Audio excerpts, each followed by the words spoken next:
नमस्कार मित्रों, स्वागत है आप सबका फिर से एक बार मंत्र द ज्ञान धारा के प्लेटफॉर्म पर। आज मैं आपके साथ फिर से एक बार एक स्टोरी शेयर करने आया हूं। एक बार बुद्ध अपने शिष्य के साथ बैठे थे और उसमें से एक शिष्य ने पूछा कि कथागत, कर्म क्या है?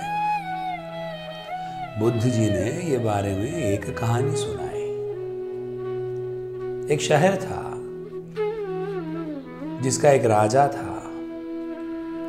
राजा एक बार नगरचर्या में अपने मंत्री के साथ निकला। थोड़े आगे जाने के बाद उसने मंत्री को बोला कि वो जो शॉप मुझे दिख रही है उसमें जो बंदा है उस पर मुझे बहुत ही क्रोध आ रहा है और मुझे लग रहा है कि मैं उसे फांसी दे दूं। इतना बोल के राजा आगे चल दिए। मंत्री ने सोचा कि राजा कभी भी इसको तो मिले नहीं है और नहीं मिले फिर भी इतना क्रोध क्यों? राजा के जाने के बाद मंत्री भेष बदल के वो जो दुकान थी उसके दुकानदार के पास आया। उसने देखा, बोला कि आप कौन सा बिजनेस करते हो? दुकानदार ने कहा कि मैं चंदन की लकड़ियां बेचता हूं, परंतु लोग यहां पर आते हैं, लकड़ियों की तारीफ करते हैं, मेरी तारीफ करते हैं और चले जाते हैं। तो मैं क्या करूं?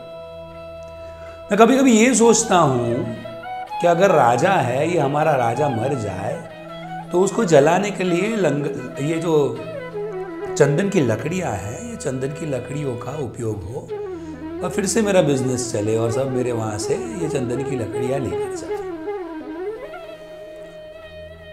अंततः मंत्री को पता चला कि ये राजा के बारे में ऐसे सोचता है, इसलिए घृणापनपती है। मंत्री ने कहा कि मैं आपके पास से थोड़े बहुत चंदन की लकड़ियां ले सकता हूं। दुकानदार खुश हो गया।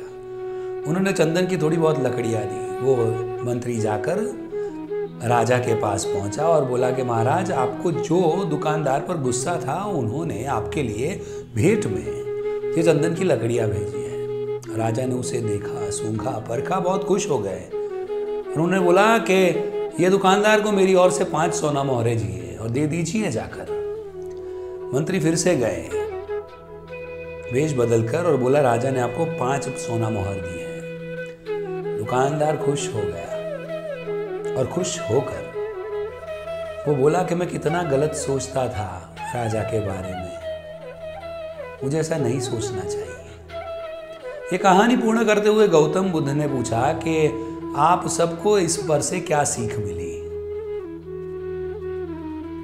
अलग अलग जवाब मिले और अंततः बुद्ध ने बताया कि कर्म क्या है। कर्म वो कोई फिजिकल कार्य ही है, उसे हम नहीं बोल सकते। कर्म आपके विचार है। कहा जाता है हाउ यू थिंकथ सो बिकमथ। आप जैसा सोचोगे वैसा होगा। अगर राजा के बारे में घृणा भरी चीज उसने सोची तो राजा को मिला भी नहीं था, फिर भी राजा को उस पर गुस्सा था। वैसे ही हमारे विचार ही हमारे भविष्य का, हमारे संबंधों का, हमारे कार्य का पूरा ढांचा बनाते हैं। तो हमारे विचार ही हमारे कर्म हैं। अब अगर सोचे कि मैं बैठा रहूं, कुछ कार्य ना करूं तो मेरे कार्मिक बंधन से मैं बंधूंगा नहीं, ऐसा नहीं हो सकता।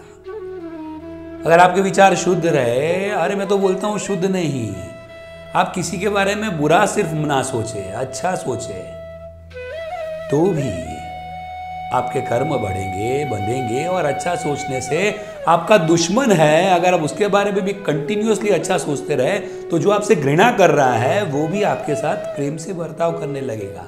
इतनी शक्ति आपके विचारों में है। तो विचार ही आपके कर्म हैं। तो हमें नियमित रूप से अच्छे विचार करने चाहिए और बुरे विचारों से दूर रहना चाहिए। यही बात के साथ मैं हमारी वाणी को विराम देता हूं। आपका सहायक मित्र भाविक स्वादिया फिर से एक बार आपको नए विचार के साथ मिलेगा। तब तक के लिए सबका शुभ हो, सबका मंगल हो।